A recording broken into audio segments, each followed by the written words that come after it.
ശ്രീ ജോ ആന്റണി, അഖിലേഷ് യാദവ് വലിയ ആത്മവിശ്വാസത്തിലാണ്. അദ്ദേഹത്തിന്റെ പ്രതികരണവും വന്നു കഴിഞ്ഞു. 14-ാം തീയതിക്ക് ശേഷം മുന്നണിയിൽ കൃത്യമായ സമവാക്യം രൂപപ്പെടുമെന്ന ആത്മവിശ്വാസത്തിനൊപ്പം BSPയും കൂടി വരട്ടെ എന്നുള്ള രാഹുൽ ഗാന്ധിയുടെ ആഗ്രഹത്തെക്കുറിച്ചുള്ള ചോദ്യങ്ങൾക്ക് എങ്ങും തൊടാതെയുള്ള ഒരു മറുപടിയും കാണുന്നുണ്ട്. 80-ൽ 65 വേണമെന്ന് കഴിഞ്ഞ ദിവസം പറയുന്നു. നിതീഷ് കുമാർ ആയിരിക്കണം മുഖമെന്ന് അതിനുശേഷം വീണ്ടും സമാജ്വാദി പാർട്ടിയിൽ നിന്ന് അഭിപ്രായമുയരുകയാണ്. ഈ തെരഞ്ഞെടുപ്പിൽ SP-യുടെ ലക്ഷ്യം എന്താണ്, ശ്രീ ജോ ആന്റണി? ആദ്യം തന്നെ ഞാനൊരു തിരുത്തിന് വഴിയൊരുക്കുകയാണ്.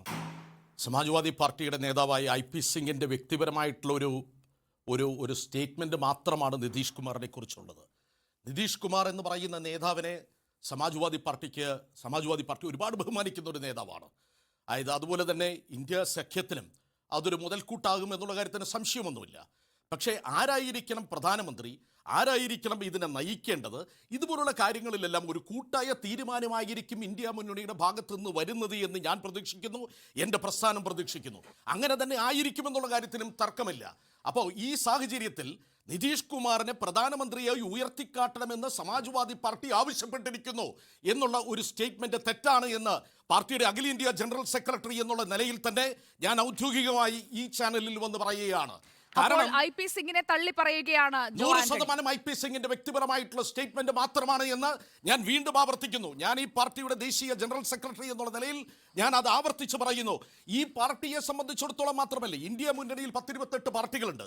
പലർക്കും വ്യക്തിപരമായിട്ടുള്ള പലതരത്തിലുള്ള താല്പര്യങ്ങളുണ്ടാവും, പലർക്കും പല കാഴ്ചപ്പാടുകളുണ്ടാവും. ആ കാഴ്ചപ്പാടുകളുടെ ഭാഗമായിട്ട് ഒരുപാട് ഇത്തരത്തിലുള്ള ജോ ആന്റണിക്കും ഉണ്ടാവും. ചിലപ്പോൾ ഒരുപക്ഷേ ജോ ആന്റണിക്ക് ചില താല്പര്യങ്ങൾ വരും, ഇങ്ങനെ ചെയ്താൽ നന്നായിരിക്കുമെന്നുള്ള തോന്നലുകൾ വരും. പക്ഷേ ഇങ്ങനെയുള്ള ആശയങ്ങളിൽ നിന്നെല്ലാം ക്രോഡീകരിച്ചു വരുന്ന ആ ഒരു കൺവെർജൻസ് ഉണ്ടല്ലോ, അതൊരു സിംഗിൾ പോയിന്റിലേക്കായിരിക്കും ആ കൺവെർജൻസ് ഉണ്ടാകുക എന്നുള്ള കാര്യത്തിൽ ഒരു തർക്കവും വേണ്ട. ഒറ്റ കാര്യം കൂടി ശ്രീ ജോ ആന്റണി, അങ്ങനെയാണെങ്കിൽ എല്ലാവരും ഉണ്ടാകണം, കൺവേർജ് ചെയ്ത് ഒന്നായി നിന്ന് ഇപ്പുറത്തുള്ള NDA എന്ന് പറയുമ്പോൾ അതിൽ BJP തന്നെ ശക്തമായി നിൽക്കുമ്പോൾ അവരെ എതിർക്കാനായിട്ടുള്ള ഫോർമുലയിൽ എന്തുകൊണ്ടാണ് BSP പടിക്ക് പുറത്തു നിൽക്കുന്നത്? BSP എന്ന് പറയുന്ന രാഷ്ട്രീയ പ്രസ്ഥാനത്തോട് ഞങ്ങൾ അയിത്തമൊന്നും കൽപ്പിച്ചിട്ടില്ല. BSP ഇതിനു മുമ്പ് 4 പ്രാവശ്യം BJPയുമായിട്ട് കൈ കൊടുത്തിട്ടുള്ള പ്രസ്ഥാനമാണ്. ആ പ്രസ്ഥാനമായിട്ട് പോലും BJPയെ അധികാരത്തിൽ നിന്ന് അകറ്റി നിർത്തുക എന്ന് പറയുന്നത് ഇന്ന് ഇന്ത്യ രാജ്യത്തിൻ്റെ ആവശ്യമാണ്. ഈ ജനാധിപത്യ വിശ്വാസികളുടെ ആവശ്യമാണ്. ഇവിടെ സത്യം പറയുന്നവൻ്റെ വായടപ്പിക്കുന്ന രീതിയിലുള്ള ഭരണകൂടം, ഇവിടെ എന്തെങ്കിലും പൊളിച്ചു പറഞ്ഞാൽ പിറ്റേ ദിവസം ED വരുന്നു, CBI വരുന്നു, IT വരുന്നു. എന്തിനധികം പറയുന്നു, കഴിഞ്ഞ 2019 ലോക്സഭാ തെരഞ്ഞെടുപ്പിന് മുമ്പ് ഇന്ത്യയുടെ നാഷണൽ സാമ്പിൾ സർവേ ഓഫീസ്, മുൻകാലത്തിലെ national service survey organisation, national statistical centre, IIPS, ഇതുപോലെയുള്ള രാജ്യത്തിൻ്റെ അവസ്ഥ എന്ന് പറയുവാൻ ബാധ്യതയുള്ള ഉത്തരവാദിത്വമുള്ള പ്രസ്ഥാനങ്ങൾ വന്ന് ഈ രാജ്യത്തിൻ്റെ അവസ്ഥ എന്താണെന്ന് പറഞ്ഞപ്പോൾ അതെല്ലാം മൂടിവെക്കാനാണ് ഈ സർക്കാർ ശ്രമിച്ചിരുന്നത്. ഈ കഴിഞ്ഞ 2017-18 വർഷങ്ങളിൽ ഈ രാജ്യം നേടിയിട്ടുള്ള നേട്ടങ്ങളെക്കുറിച്ച് വാദോരാതെ സംസാരിക്കുന്ന ഇന്ത്യയുടെ പ്രധാനമന്ത്രിയും ഇവിടുത്തെ NDA നേതാക്കന്മാരും BJP നേതാക്കന്മാർ ഇൻ പെർട്ടിക്കുലർ ഇതെല്ലാം അവരുടെ വലിയ വിജയങ്ങളെക്കുറിച്ച് പറയുന്ന സമയത്ത് കണക്കുകൾ അതിന് വിരുദ്ധമാണ് എന്ന് NSEയും NSSOയും പറഞ്ഞപ്പോൾ ആ വാർത്ത പുറത്തുവിടാൻ ഈ ഗവൺമെൻറ് അനുവദിച്ചില്ല എന്ന് മാത്രമല്ല, അതിന് നേതൃത്വം കൊടുത്തിരുന്ന 2 ഇന്ത്യയുടെ പ്രധാനപ്പെട്ട സ്റ്റാറ്റിസ്റ്റീഷ്യൻസിനെ, 2 എന്നെൻ്റെ ഓർമ്മ ശരിയാണെങ്കിൽ 2, ചിലപ്പോൾ 3 ഉണ്ടാവോ എന്ന് സംശയമുണ്ട്, 2 പേരെ പുറത്താക്കി. ഇനി എന്താണെങ്കിലും ഒരു കാര്യത്തിൽ എനിക്ക് ഉറപ്പുണ്ട്, ഈ IIPSന്റെ international institute of population study എന്ന് പറയുന്ന ഇന്ത്യയിലെ ഏറ്റവും തലയെടുപ്പുള്ള, അതായത് ഈ പോപ്പുലേഷൻ സ്റ്റഡിയിൽ ഏറ്റവും തലയെടുപ്പുള്ള സ്ഥാപനമാണ്.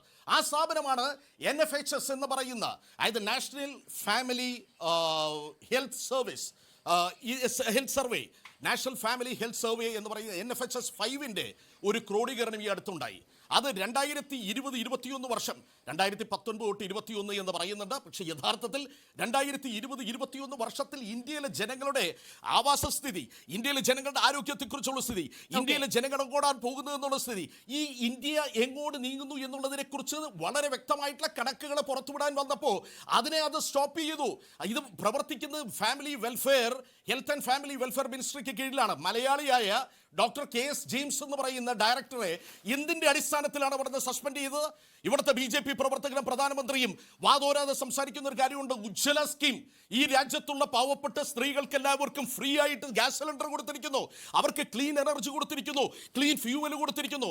പ്രധാനമന്ത്രി പറഞ്ഞത് 98% ആളുകൾക്ക് അത് കൊടുത്തു എന്ന് പറയുമ്പോൾ IIPSന്റെ സർവേയിൽ പറയുന്നു 98 അല്ല 58 മാത്രം. ഈ രാജ്യത്ത് നിന്ന് നിൽക്കുന്ന 58 മാത്രം. ഇവിടുത്തെ നാരീശക്തി എന്ന് പറയുന്നത് തൃശ്ശൂർ വരെ വന്ന് ഇന്ത്യൻ പ്രധാനമന്ത്രി വലിയ ഗീർവാണം മുഴക്കുന്ന സമയത്ത് യഥാർത്ഥത്തിൽ ഒരു കാര്യം മനസ്സിലായി, ഇവിടുത്തെ സ്ത്രീകളുടെ ആരോഗ്യസ്ഥിതി തന്നെ കഴിഞ്ഞ കാലങ്ങളെക്കാൾ വളരെ പിന്നോട്ട് പോയി എന്ന് IIPS പറയുന്നു. IIPS ഇത് പറഞ്ഞപ്പോൾ ഈ രേഖ പുറത്തോട്ട് വിടാൻ അനുവദിക്കാതെ ഇരുന്നു എന്ന് മാത്രമല്ല, അതിന്റെ ഡയറക്ടർ സ്ഥാനത്ത് നിന്ന് മലയാളിയായ KS ജെയിംസിനെ എന്തിനാണ് പുറത്താക്കിയത്? Okay. സത്യം പറയുന്നവന്റെ വാങ്ങൂടി കിട്ടുകയാണ്.